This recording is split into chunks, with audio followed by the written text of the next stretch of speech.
I'm here in front of Italy, New York City, where it feels like all of Italy comes together. I thought it was the perfect place to intro this week's episode, where Jack and I talk about our favorite restaurant in the world called La Giostra from Florence, Italy.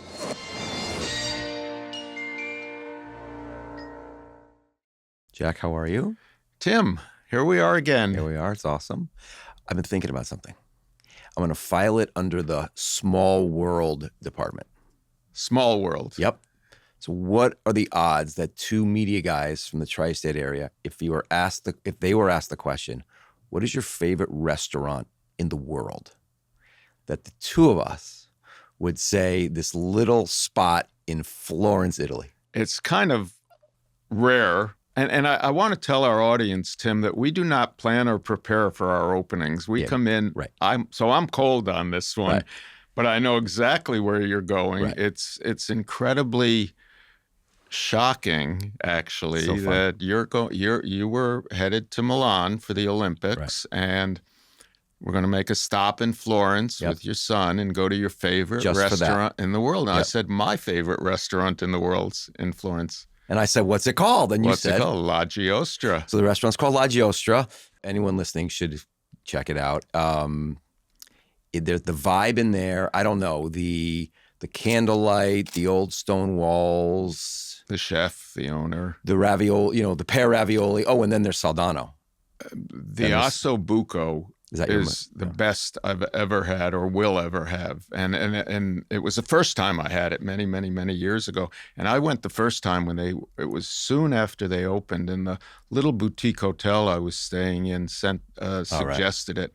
It'll be a great way, by the way, for my son, who went with me on that first trip, to see whether he listens to our podcast, whether he brings it up or not. Yeah, exactly. Yeah, that's a good test for you.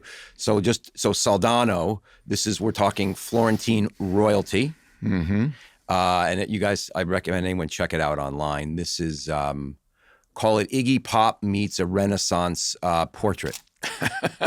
Is a good description of the guy.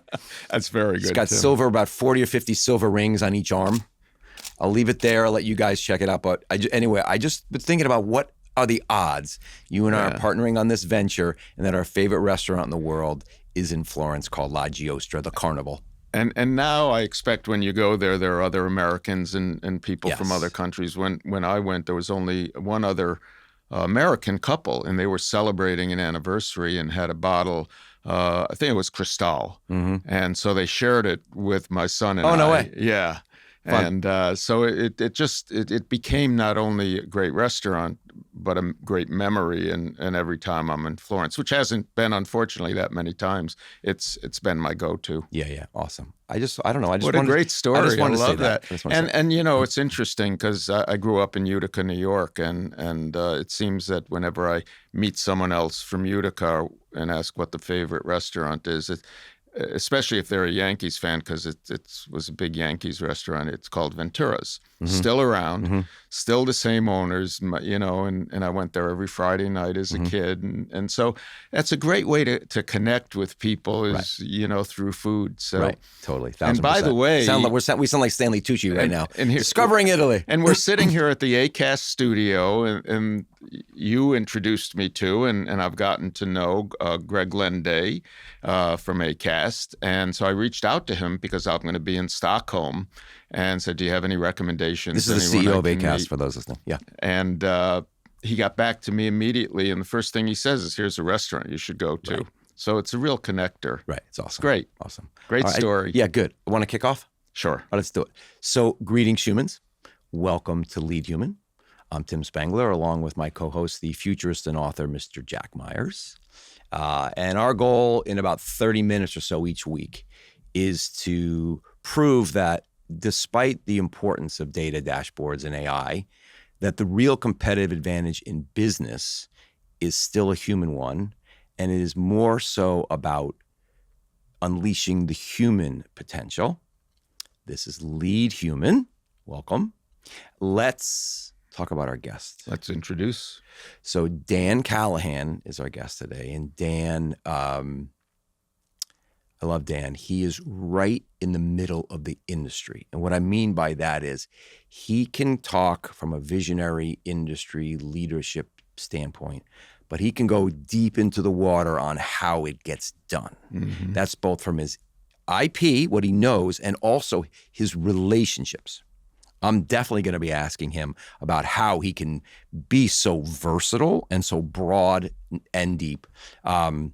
Just a little bit about Dan. He was 14, 15 years at Fox, and he was one of the first Fox News digital guys. He kind of was bringing programmatic and advanced TV to Fox.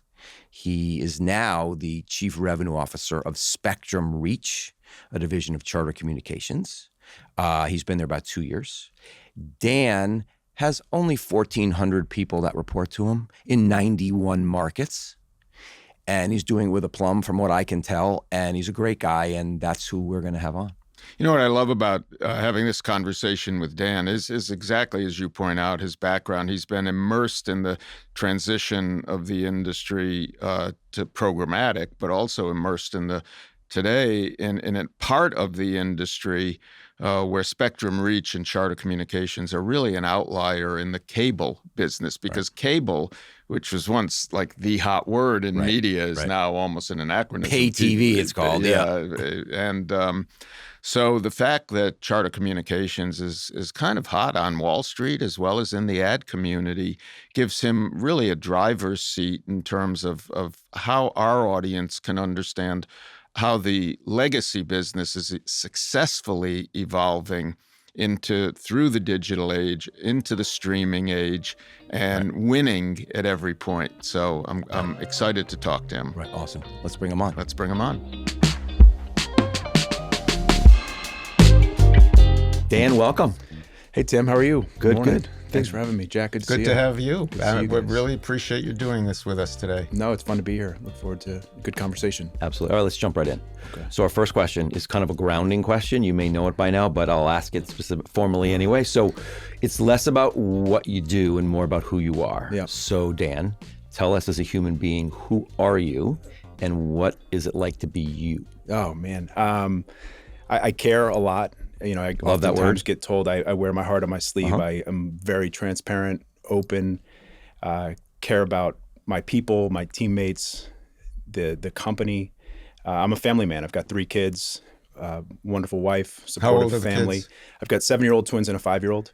God bless. And it's the best, right? But it's, I was laughing this morning. It's like up since 5, probably did more between the hours of 5 and 8 than a lot of people do in one day. And now we get to go work an entire day. And I already miss them, right? Excited to get back home and go be dad again. So finding that balance, I think, is something I think about a lot.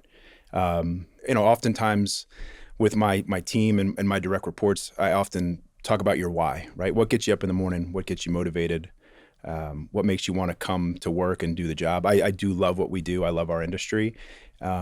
But there's a new meaning to sort of work hard and play hard. And when you work hard and earn those vacations and those days off and the time with the people you care about, it really gives a new reason to, why I get on the plane, why I travel, why we get up early. And again, do a lot of things we do to provide for the people we care about. Awesome. So we're going to mention this in the intro, but you were a stud athlete in high school and college, high school and college, tight end at Wake Forest, one of the top 20 team one year. That's serious stuff.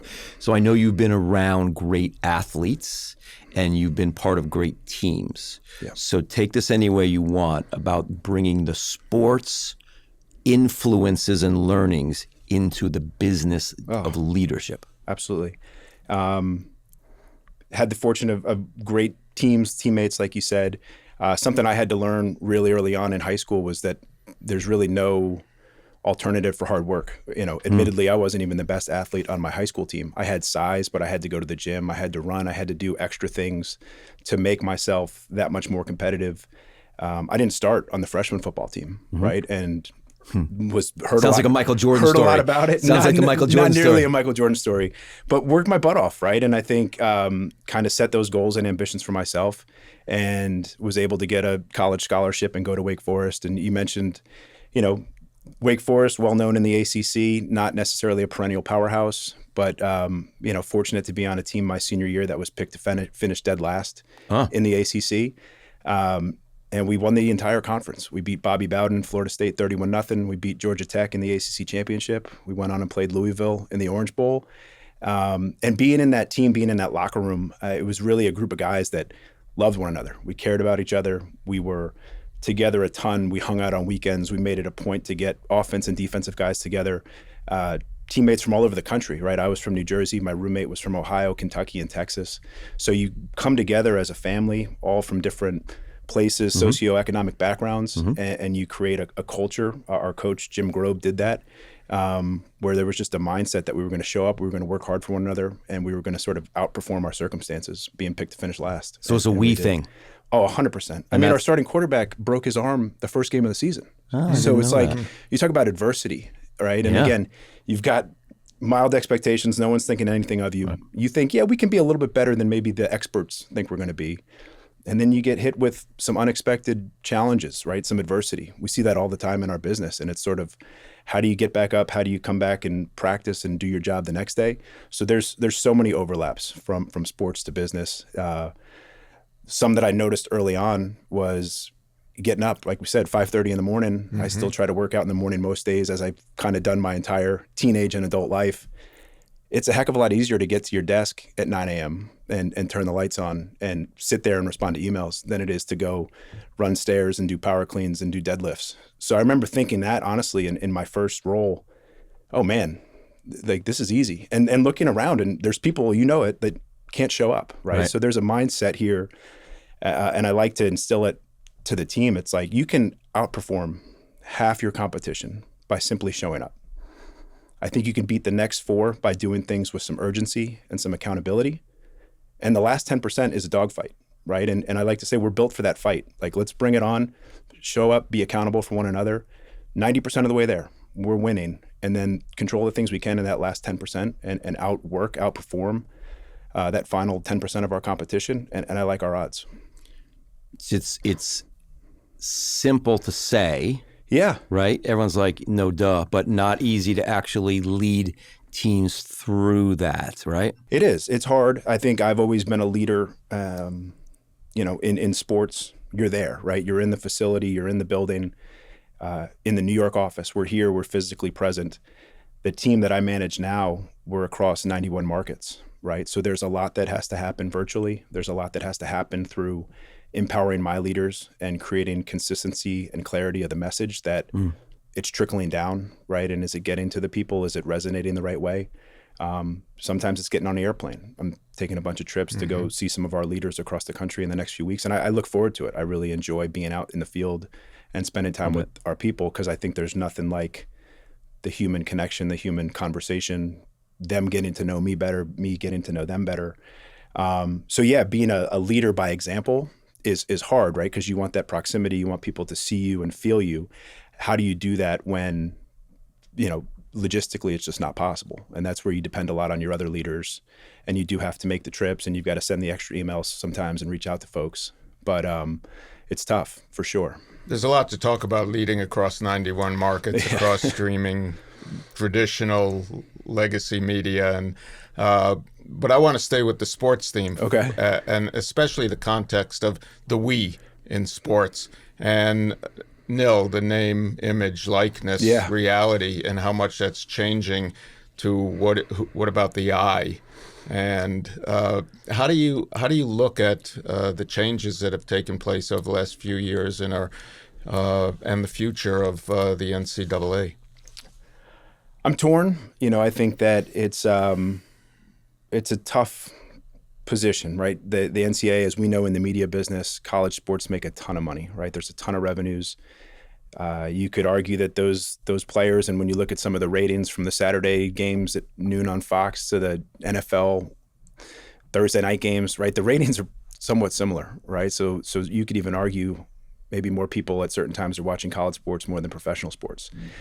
So there's no doubt that those individuals, I think, deserve to be compensated to some degree. I think the amount of some of the money is frightening. I think the lack of loyalty, in the sense that you can pick up and leave. When I was there, you had to sit out a year, right? It made it hard to leave. Right. I think we do have to make it harder to leave. We have to try to force folks to make a commitment, honor their commitment, stay longer. No doubt that there should be money for the players to some degree. I still think it should be paid after ball. There's no reason guys should be going to class in an Escalade or a Lamborghini, but set them up for after school. I think that's a big piece of it, is put it into some kind of IRA or trust versus giving a 18, 19-year-old kid a couple $100,000 a year when they're already on full scholarship. I remember it's like, what are you spending money on, right? I was happy there. It's like, took a pay cut when I came to New York and took my first media job, because all of a sudden I've got to buy my own food and pay my own rent, and I wasn't getting paid the way these guys are now. No. So it's a challenge, and it's definitely changed the game. I don't even know who's on the roster next year. That kind of stuff frustrates me. And I love, like we were talking about this, I love Indiana's story this year. Yeah, exciting stuff, but despite everything you said. Yeah, I mean, they had some transfer portal guys, but I love like the UVAs, the Villanovas, right? These basketball was like the first example with the one and dones, where you get a year of a team, 5-year senior guys, maybe not more talented. Kentucky's got 4 first-round draft picks. They go out and they win the national title. Right? You can beat talent with a solid team, a solid foundation, a group of guys that like one another. And I think that was part of the fortune we had with my team my senior year at Wake Forest.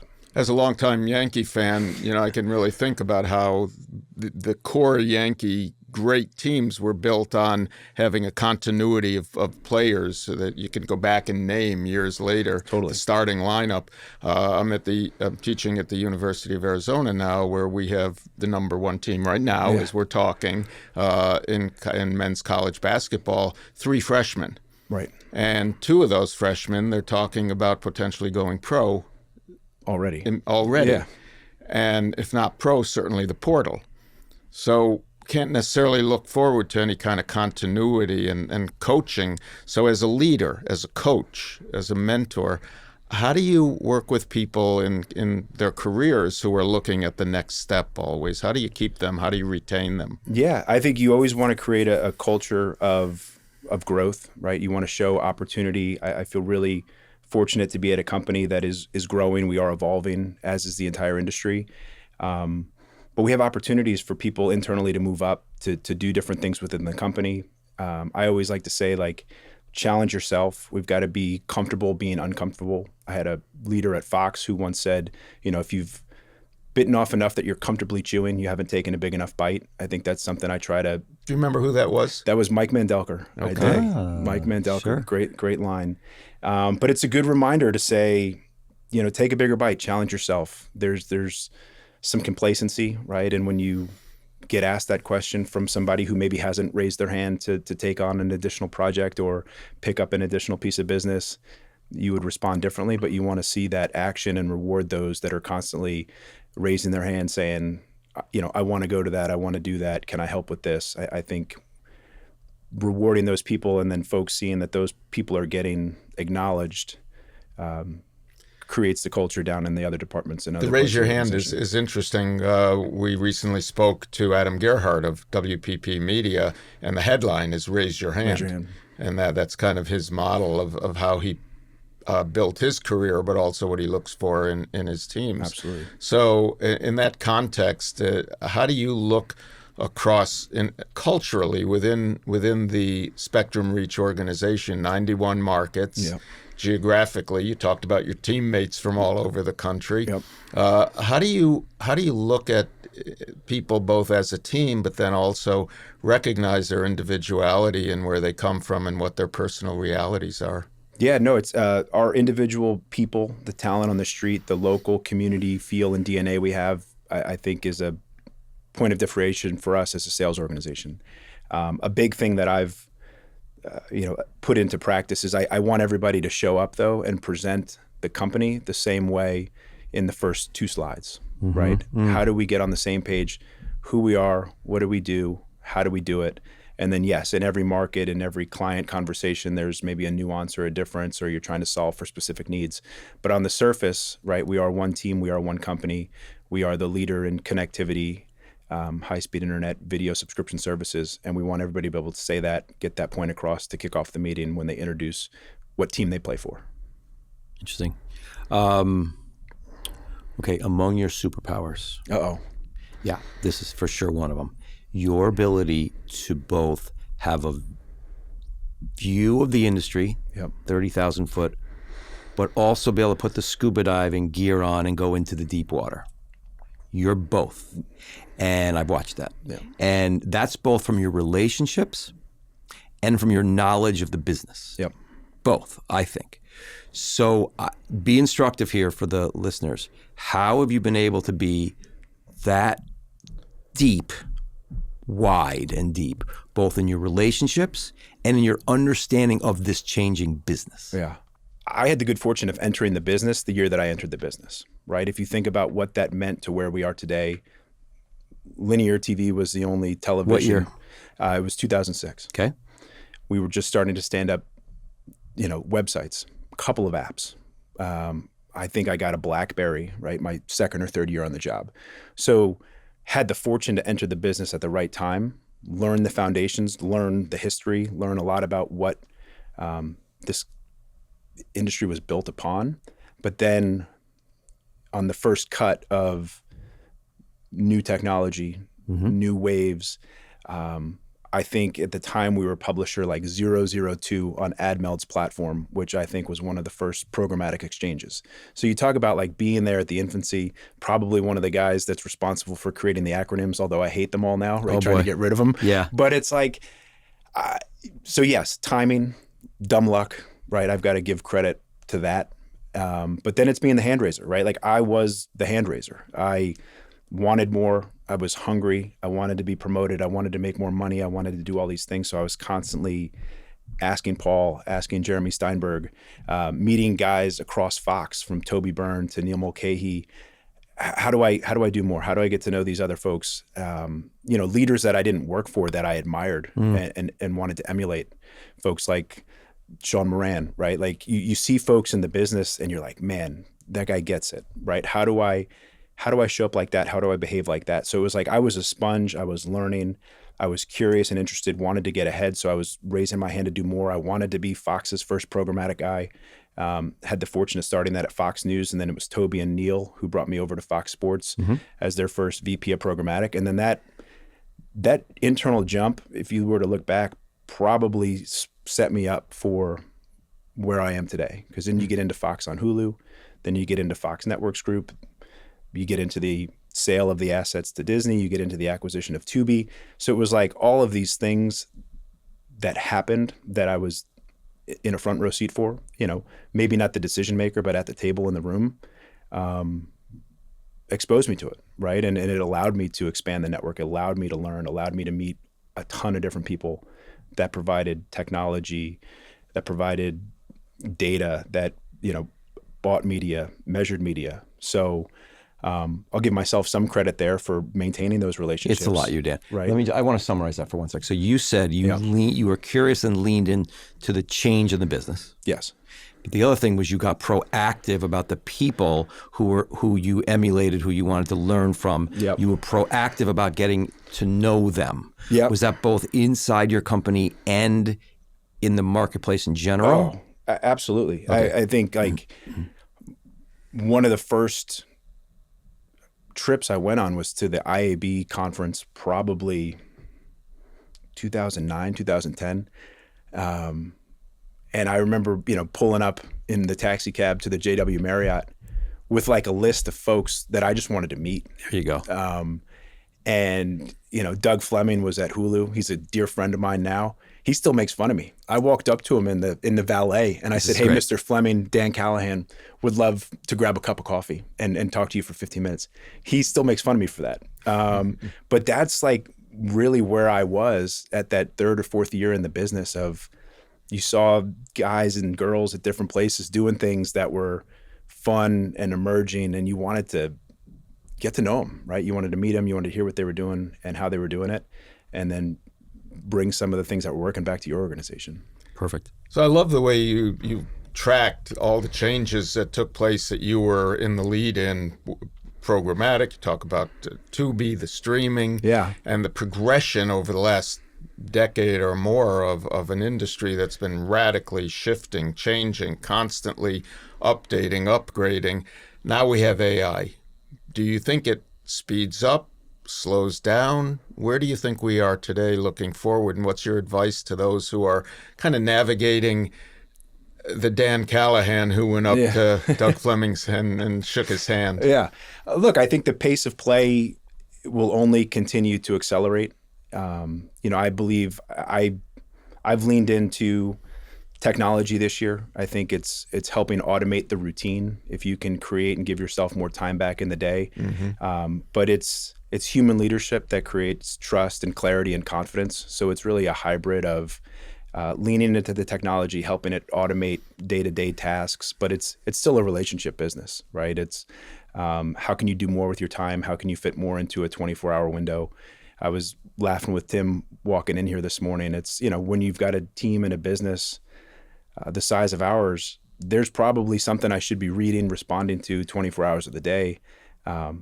Can't physically do that, trying to get some sleep and spend some time with my family. But I do think I read everything. I try to respond to as much as I can, but I'm absorbing it and want to let the team know I'm on it and then work through my leaders to make sure we're managing back out. But there's a combination of technology, which I think will allow us to all be more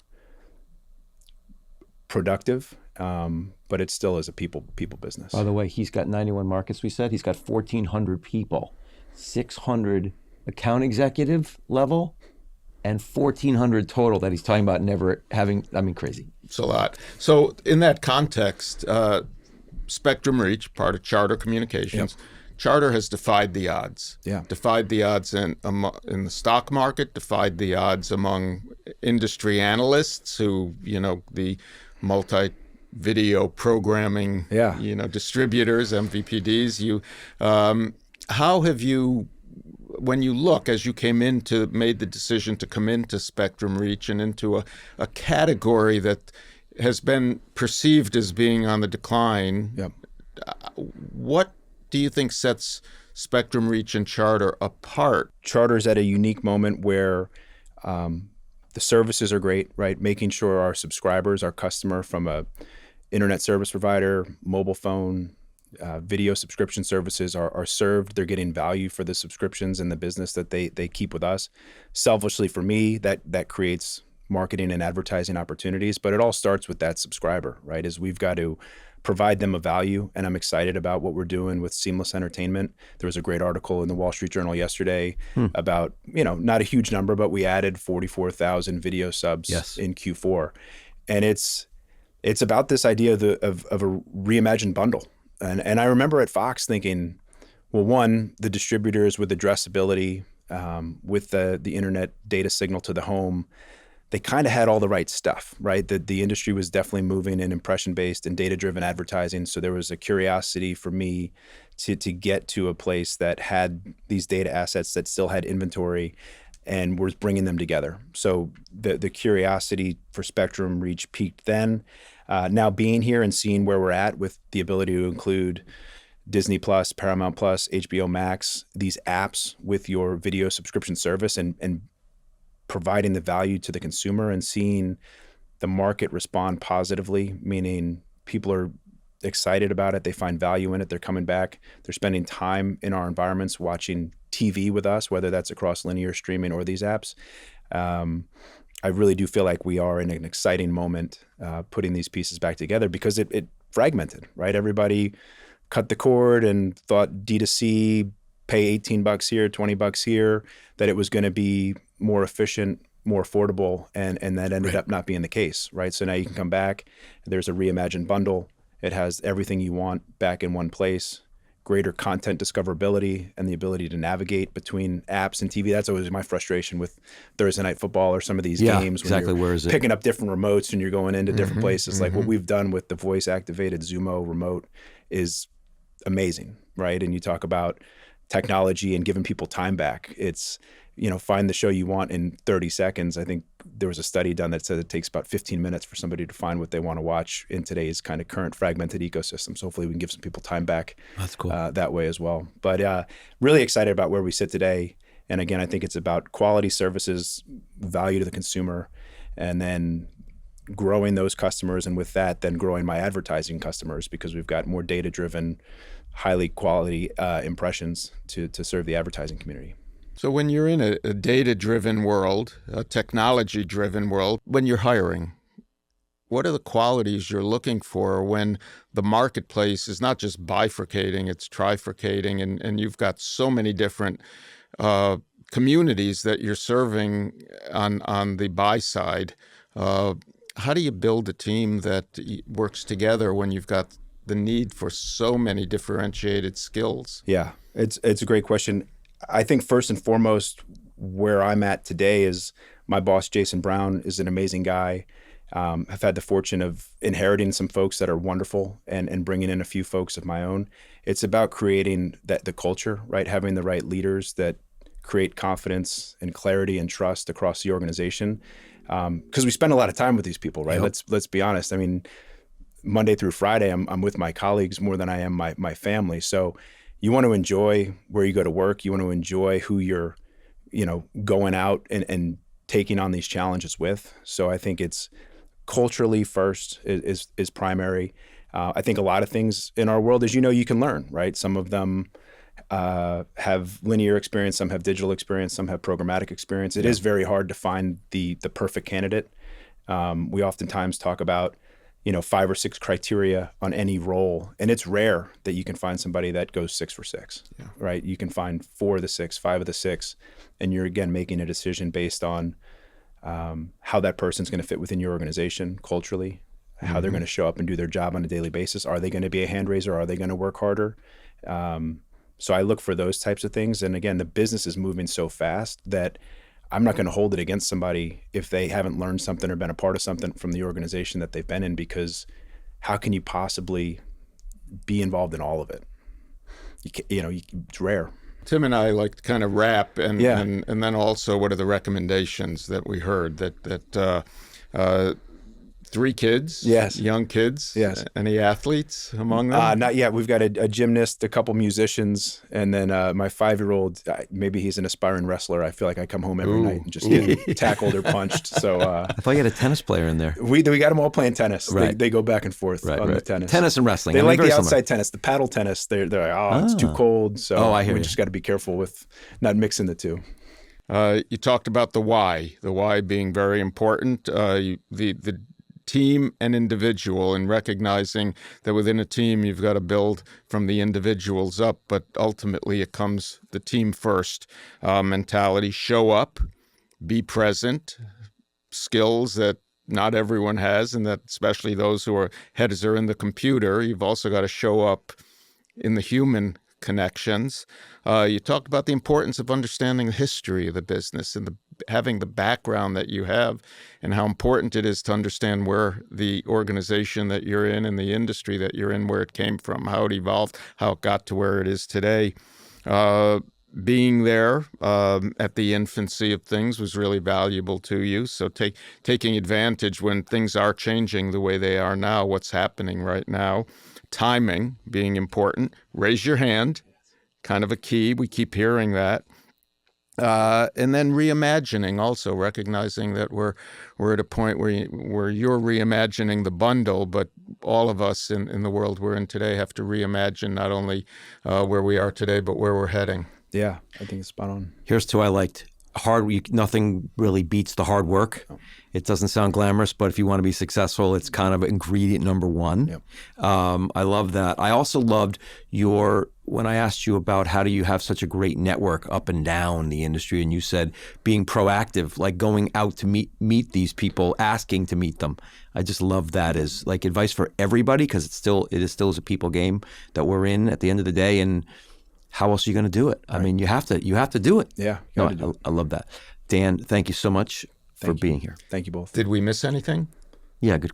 Did we miss anything? No, I thought I have a great line I was rehearsing if we want to fit that in somewhere, but please do it. We'll do the mic drop with that. Well, look, I think in the future, right, the teams that win are going to automate the routine, right? They're going to pair data with empathy. They're going to pair technology with transparency, and solutions with purpose. Just gave us our headline. Thank you. Mic drop. Let's thank the audience also for listening today. If you learned anything about leadership from Dan, and I'll bet you did, go ahead and share it.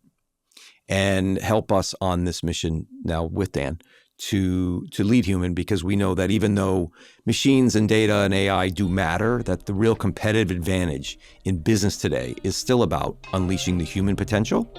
And this has been Lead Human. All right, dude.